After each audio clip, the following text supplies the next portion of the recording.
বৃন্দাবনী বস্ত্ৰ জাতীয় জীৱনৰ গৌৰৱ, স্বাভিমান, অমূল্য সম্পদ। ই কেৱল এখন বস্ত্ৰ নহয়, আমাৰ পৰিচয়। গুৰুজনা শ্ৰীমন্ত শংকৰদেৱৰ পৰামৰ্শত মথুৰা দাস বুঢ়া আটাৰ নেতৃত্বত তাঁতীকুছিৰ তাঁতীসকলে বৈ উলিয়াইছিল এবছৰীয়া পৰিশ্ৰমেৰে।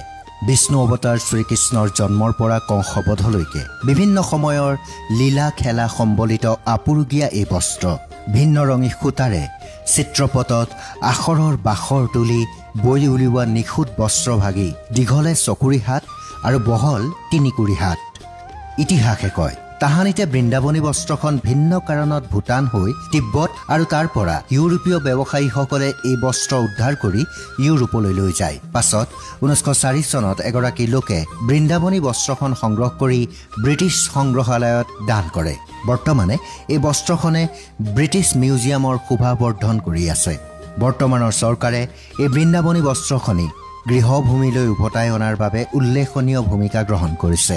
লণ্ডনত এক বুজাবুজি চুক্তি স্বাক্ষৰেৰে 2027 চনত বিশেষ নিয়ম সাপেক্ষে অসমলৈ আগমন ঘটিব বৃন্দাবনী বস্ত্ৰ।